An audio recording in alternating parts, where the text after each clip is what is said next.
എല്ലാരും പോലെ തന്നെ അത്താഴത്തിൽ എണീക്കലാണ് എന്റെയും ഏറ്റവും വലിയ ടാസ്ക്. അതെങ്ങനെയാ രാത്രി 4 മണിക്ക് ഉറങ്ങിയിട്ട് അത്താഴത്തിന് 5 മണിക്ക് എണീക്കുന്നത്? 1 മണിക്കൂറാണ് കടന്ന് ഉറങ്ങുന്നത്. പിന്നെ എവിടെ ഉറക്കം തെളിയാനാ? ആകാശ, ഭൂമി, ചന്ദ്രൻ എന്നിവയൊക്കെ ഉണ്ടോ ഇല്ലയോ എന്നൊന്നും അറിയാത്ത രീതിയിൽ ഇങ്ങനെ ഇരിക്കുന്നുണ്ട്. എന്തൊക്കെ പറഞ്ഞാൽ അത്താഴത്തിൽ എണീക്കൽ ഒരു ഷീന് കാര്യമോനെ. മോട്ടറൊന്ന് ഷാർട്ടായി കിട്ടാനാ പ്രശ്നം. ഷാർട്ടാക്കിനെ പിന്നെ ഓക്കെയാണ്. ഉറക്കമൊന്നും തെളിയാണ്ട് ഇങ്ങനെ പോന്നാണ്ട.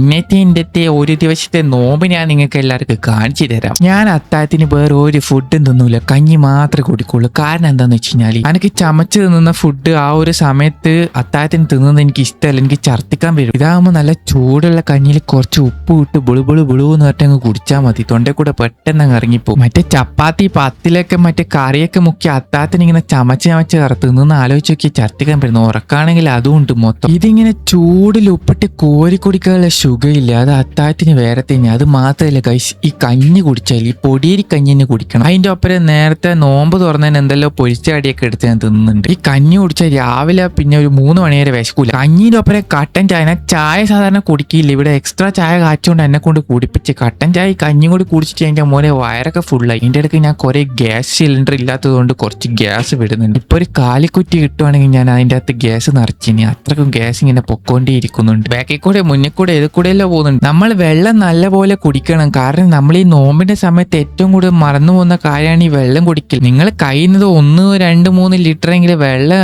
ഈ നോമ്പിന്റെ സമയത്ത് നോമ്പ് തുറന്നു കഴിഞ്ഞാൽ അത്താഴത്തിനെല്ലാം കുടിക്കാൻ വേണ്ടി ശ്രമിക്കുക. ഇനി ഞാൻ കുറച്ച് ഓതട്ടെ. എല്ലാ ശൈത്താങ്ങളും ഈ റമദാൻ മാസത്തിലെങ്കിലും നന്നാവുന്നതാണ്. അതുകൊണ്ട് ഞാനും ഈ റമദാൻ മാസത്തിൽ നന്നായിട്ടുണ്ട്. അപ്പം പിന്നെ ബാങ്ക് കൊടുത്ത് പിന്നെ ഞാൻ നേരെ നിസ്കരിക്കാൻ വേണ്ടി പോയി. പിന്നെ ഞാൻ നിസ്കരിച്ചു കഴിഞ്ഞാൽ പിന്നെ ഒരു സമയം പോലും ഞാൻ വേസ്റ്റ് ആക്കത്തില്ല. അങ്ങനെ കിടന്നങ്ങ് ഉറങ്ങും. അത്താഴത്തിന് എണീച്ച് 2 വയറ് നിറച്ചതിന് ശേഷം ഇങ്ങനെ കിടന്നുറങ്ങി എന്റെ സുഖാന്നറിയോ. ഓ മൈ ഗോഡ്. ആ ഉറക്കം രാവിലെ 12-1 മണി വരെ ഞാൻ അങ്ങ് ഉറങ്ങിപ്പോയി ഗൈസ്. ഇവിടെയാണെങ്കിൽ ഒടുക്കത്തെ ചൂട്, മേലൊക്കെ കുമിർന്ന്. സമയം നിങ്ങൾ നോക്കിയാൽ 12:51, അതായത് 1 മണിയായി. നിങ്ങൾ അത്താഴത്തിന് പല്ലേക്കലുണ്ട് ഗൈസ്. എനിക്ക് അത്താഴത്തിന് പല്ലേക്കൊന്നും ഛർദ്ദിക്കാൻ പറ്റുവാണ്. ഞാൻ അത്താഴത്തിന് പല്ലേക്കലില്ല. ഞാൻ രാവിലെ 1 മണിക്ക് എണീച്ചിട്ട് പല്ലേക്കുന്നുണ്ട്. ഇൻകേതൊക്കെ നമ്മൾ ചെയ്യണം. ഈ നോമ്പിന്റെ സമയത്ത് നമ്മൾ നല്ല രീതിയിൽ വെളുക്കും. കാരണം ആവശ്യമില്ലാത്ത ഫുഡൊന്നും കഴിക്കാത്തത് കൊണ്ട്. ആവശ്യമില്ലാത്ത ഫുഡോ ഈ നെയ്യല്ലേ മൊത്തം തിന്നുന്നത്. എന്നാൽ കൂടി എനിക്ക് ഈ നോമ്പിന്റെ സമയത്ത് മുഖം ഭയങ്കരമായിട്ട് ക്ലിയർ ആവും. അതെന്താന്ന് എനിക്ക് അറിയാൻ പാടില്ല. ഈ പട്ടിണി കിടക്കുമ്പോൾ മുഖം വെളുക്കുന്നുണ്ടോ എന്ന് എനിക്കൊരു സംശയം. കുറച്ചുകൂടി സുന്ദരി ആവുന്നുണ്ട് ഞാൻ. എന്തൊക്കെ പറയാൻ ഫേസ് വാഷ് ഒന്നും നമ്മൾ ഒഴിവാക്കാൻ പാടില്ല. ഒന്നാമതേ ഫുള്ള് ചൂടായി. ചൂട് മൊത്തം മുഖത്ത് മൊത്തം കുമറി ഫുൾ ഓയിലി സ്കിൻ ആവുന്നതുകൊണ്ട് ഞാൻ ഫേസ് വാഷ് ഇട്ട് മുഖക്ക് കൈ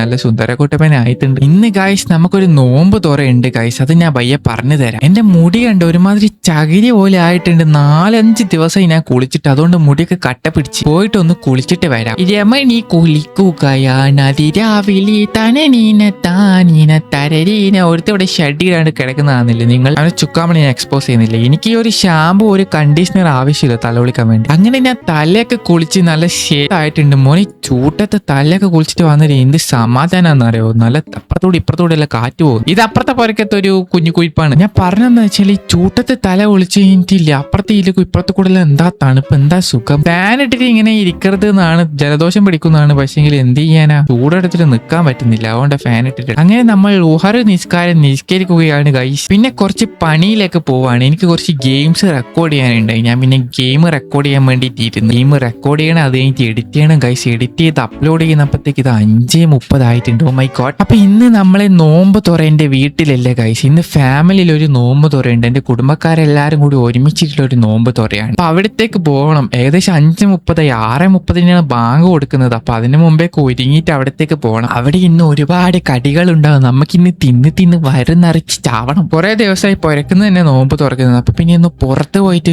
നോമ്പ് തുറക്കാന്നുള്ള രീതി. ഞാനൊരു ബ്ലാക്ക് ടീഷർട്ട് പിന്നെ മുടിയൊക്കെ ഞാനൊന്ന് കെട്ടിയിട്ടുണ്ട്. ഞാനിപ്പോ ലുക്കായില്ലേ. ഞാൻ എത്ര സെക്കൻഡ് കൊണ്ട് ലുക്കായത് നിങ്ങൾ തന്നെ പറയും. ഇത്ര സെക്കൻഡ് കൊണ്ട് ഞാൻ ലുക്കായില്ലേ. ഓ മൈ ഗോഡ്. ഇതൊക്കെ എന്നെ കൊണ്ട് മാത്രമേ കഴിയുള്ളൂ. ഏതാ സീനി ലുക്കല്ലേ. എന്റെ പുരക്കാരൊക്കെ നേരത്തെ തന്നെ പോയി. ഇവിടെ ഒരു കൊല കായോ പിന്നെ ഇതിൽ കുറച്ച് ചട്ടിപ്പത്തിരൊക്കെ വെച്ചിട്ടുണ്ട്. ഇത് എന്തിനാന്ന് വെച്ച് കഴിഞ്ഞാൽ ഇത് ഒരാൾക്ക് കൊടുക്കാൻ വേണ്ടി പറഞ്ഞു നോമ്പ് തുറ. ഉമ്മ ബാഗ് എടുക്കാൻ മറന്നു. അതുകൊണ്ട് എന്നോട് എടുക്കാനാണ് പറഞ്ഞത്. പിന്നെ എന്റെ വണ്ടി പിന്നെ കാർ ആയതുകൊണ്ട് ഇത്ര ഡിക്കിൽ സ്പേസ് ഉണ്ട്. ഇത്ര സാധനങ്ങൾ ഇതിന്റെ അകത്ത് കൊള്ളു. വീട്ടിലെല്ലാവരും പോകേണ്ടി വാതിലെല്ലാം പൂട്ടിയിട്ട് വേണം, പുരയൊക്കെ പൂട്ടിയിട്ട് വേണം പോകാൻ. അങ്ങനെ ഞാൻ ആദ്യം ആ വാഴക്കൊലയും പിന്നെ കുറച്ച് ഇറച്ചിപ്പത്തിലൊക്കെ ഒരു സ്ഥലത്ത് കൊടുക്കണമെന്ന് പറഞ്ഞില്ല, അവിടെ കൊടുക്കാൻ വേണ്ടി പോവാണ്. അങ്ങനെ എന്റെ കുടുംബത്തിൽ നോമ്പ് തുറയുടെ സ്ഥലത്തേക്ക് ഞാൻ എത്തിയിരിക്കണം. ഇവിടെ ഏകദേശം എല്ലാവരും സെറ്റ് ആയിട്ട് ഇരിക്കുവാണ്. മോനി 6:33 34 ബാങ്ക്. ഞാൻ 6:30 എത്തിയിട്ടില്ല, 3 മിനിറ്റ് മുമ്പ്. ഇവിടെ എല്ലാം സെറ്റാക്കി വെച്ചിരിക്കുകയാണ് ഫുള്ള് സാധനം. ഞാൻ പിന്നെ പുറത്തിരിക്കാണ്ട് നേരെ ഉള്ളിക്കേരിയിരുന്നു. കാക്കാമാരൊപ്പം ഇരുന്ന് കഴിഞ്ഞാൽ ഇവര് തിന്നാത്ത ബാക്കിയൊക്കെ നമുക്ക് തിന്നാൻ പറ്റും. അതുകൊണ്ട് നൈസായിട്ട് ഞാൻ കാക്കാമാർ കാക്കമാരൊപ്പരം കയറി ഇരുന്നിട്ടുണ്ട്. ഇവിടെ കുറെ വിഭവങ്ങളുണ്ട്. ഇവൻ പിന്നെ ഡാറ്റ എന്നാണ് പറയുന്നത്. അപ്പൊ ഇവന്റെ പ്ലേറ്റിൽ നിന്ന് കൈയിട്ട് വരണം. എവിടെ നിന്നെല്ലാം കൈയിട്ട് വരാൻ പറ്റും അത്രയും വരണം. പക്ഷെ ഇതൊക്കെ ഒരു വിചാരം മാത്രമാണ്. ഇതാണ് നമ്മളെ ഫാമിലിയിലുള്ള ഒരു മൂസാക്ക. താടി മീശയൊക്കെ കാണില്ല കൈസ്, വെറുതെ പറഞ്ഞു. ഇതൊക്കെ എന്റെ കസിൻസ് ആണ്. ഇവിടെ 3 പ്ലേറ്റിൽ ഒരു പ്ലേറ്റ് എക്സ്ട്രാ ആണ്. അപ്പൊ നമ്മൾ വിചാരിച്ചു ഇല്ലൊന്നും കൈയിട്ട് വരാന്ന്. അപ്പൊ അതിന്റെ അടുക്ക് ആ പ്ലേറ്റ് വേറെ ആയിരിക്കും വേണമെന്ന് പറഞ്ഞിട്ട് എടുത്ത് കൊണ്ടുവന്നുണ്ട്. അപ്പൊ നമ്മൾ മൂഞ്ചി. ഇപ്പഴത്തെ പ്ലേറ്റിലെ പല സാധനങ്ങൾ എന്റെ പ്ലേറ്റിലേക്ക് വന്നതായി നിങ്ങൾ കാണുന്നുണ്ടോ? ബാങ്ക് കൊടുത്തത് മാത്രം ഓർമ്മയുണ്ട്. എന്തൊക്കെ എടുത്ത് ഭാര്യ തിന്നുന്നുണ്ട്. നമ്മൾ കാണുമ്പോൾ പേർക്കും കുറെ തിന്നാന്ന്. പക്ഷെ തിന്നാൻ തുടങ്ങി ഒരു 10 തിന്നാ തന്നെ ഫുള്ളാവും. ഈ നോമ്പിന്റെ സമയത്ത് അങ്ങനെയാണ്. എന്താന്ന് എനിക്ക് അറിയാൻ പാടില്ല. ഞാൻ കണ്ടപ്പോ എല്ലാം എടുത്ത് തിന്നണം എന്നുള്ള ബോധ്യമായിരുന്നു. പക്ഷെ ഇപ്പൊ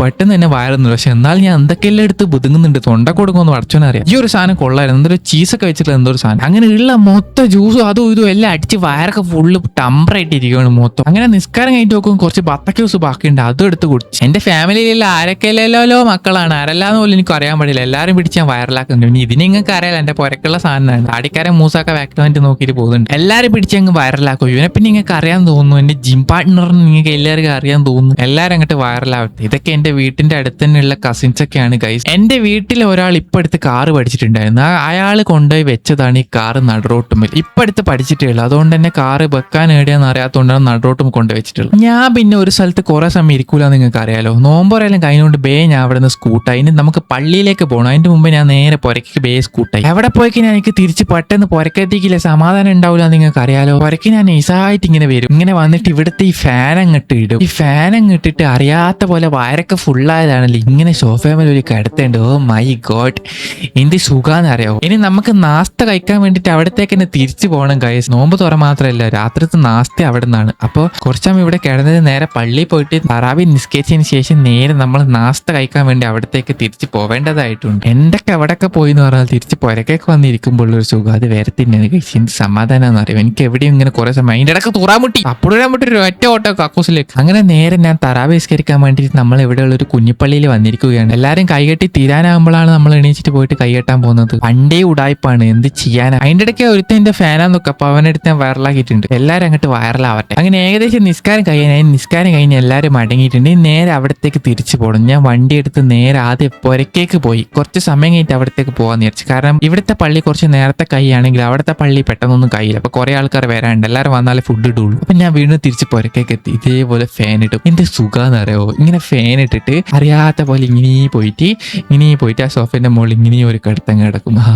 എന്ത് സുഖാന്ന് അറിയോ. ഇവിടെ ഒടുക്കത്തെ ചൂടായതുകൊണ്ട് തന്നെ ഈ ഒരു താഴത്ത് ഇവിടെ ഇങ്ങനെ ഫാൻ ഇട്ട് ഉറങ്ങാൻ വേറെ തന്നെ തണുപ്പാണ്. ഇനി അവിടത്തേക്ക് തന്നെ തിരിച്ച് പോകണം ഫുഡ് കഴിക്കാൻ വേണ്ടിയിട്ട്. ഉമ്മയെല്ലാം അവിടെയാണ് ഉള്ളത്. വെള്ളം കുടിക്കാൻ മറന്നു പോയത്. പക്ഷേ ഞങ്ങൾക്ക് പറയുന്നത് വെള്ളം കുടിക്കണം നമ്മൾ നോമ്പിന്റെ സമയത്ത്. വെള്ളം കുടിച്ച് നമ്മളിങ്ങനെ ഗ്യാസ് വിടണം. ഞാൻ കുറച്ചുകൂടി ലുക്ക് ആയിട്ടില്ല ഗൈസ്. ഈ നോമ്പിന്റെ സമയത്ത് ഞാൻ കുറച്ചുകൂടി ഗ്ലോ ആയിട്ടില്ല ഗൈസ്. കണ്ട ഈ നോമ്പിന്റെ പട്ടിണി എടുക്കുമ്പോൾ എന്റെ സ്കിന്നൊക്കെ ക്ലിയർ ആവോ എന്താണെന്ന് അറിയില്ല. ഇപ്പൊ ഞാൻ ഒരു സുന്ദരി ആയിട്ടില്ലേ. നിങ്ങൾ എന്താ പറയുന്നത്? ഞാൻ സുന്ദരി ആയിട്ടില്ലേ. അങ്ങനെ ഞാൻ തിരിച്ചിവിടെ എത്തി. ഇവിടേക്ക് ഇവരെല്ലാം കടന്ന് ഓടുന്നുണ്ട്. താടിക്കാരൻ മൂസാക്ക ഇവിടെ അങ്ങോട്ടും ഇങ്ങോട്ടും ഫോൺ വിളിച്ച് നടക്കുന്നുണ്ട്. പുറത്ത് പിരിപ്പൊക്കെ പിരിച്ചിട്ടുണ്ട്. ഇവിടെ ഇരുന്നിട്ട് നമ്മൾ ഇന്ന് ചോറ് കഴിക്കാൻ പോകുന്നത്. അതിനിടയ്ക്ക് ഇവര് ഉള്ളിൽ നിന്ന് ഒരു ഫാൻ എടുത്ത് തന്നിട്ടുണ്ട്. ഈ പിള്ളമാരെന്തെല്ലാം കളിക്കുന്ന സാധനം. ഇത് കൊള്ളാല്ലേ. ഇതിന്റെ വേറൊരു ബ്ലൂ കളറുള്ള സാധനം എന്റെ കയ്യിലുണ്ട് കൈസ്. അത് കാണാൻ ടൈപ്പ്. ഇത് കൊള്ളാം. ഇത് കുറച്ചുകൂടി കാറ്റും ഉണ്ട്. കുറച്ചുകൂടി ഈസി ആയിട്ട് യൂസ് ചെയ്യാൻ പറ്റുന്നുണ്ട്. ഇങ്ങനത്തെ ഒരു സാധനം വാങ്ങിക്കണം. കറണ്ട് പോയൊക്കെ അടുത്ത് കറക്കാൻ മതി. കക്കമാരൊക്കെ കാത്തുകരുന്നാണ് ഫുഡ് കഴിക്കാൻ വേണ്ടി. കക്കമാരൊക്കെ വന്നതിന് ഫുഡ് കഴിക്കാം. അതിനിടയ്ക്ക് വേറെ എന്തോ ഒരു സാധനം തിരിക്കുന്നത്. ഇതും നല്ല രസമാണ്. വേറെ തന്നെ ഒരു സാറ്റിസ്ഫാക്ഷൻ. അങ്ങനെ ബിരിയാണി ചെമ്പൊക്കെ വെച്ച് നമ്മൾ യുദ്ധം തുടങ്ങിയിട്ടുണ്ട് തിന്നാൻ വേണ്ടിയിട്ട്. ഞാൻ ഇപ്രാവശ്യം ഉള്ളിൽ ഇരിക്കുന്നതിന്റെ പകരം പുറത്തിരുന്ന് ഞാൻ പുറത്ത് നിന്നാന്ന് വിചാരിച്ചു. നോക്കുന്നപ്പോഴത്തേക്ക് എല്ലെണ്ണം കൂടി വന്നിട്ട് മോനി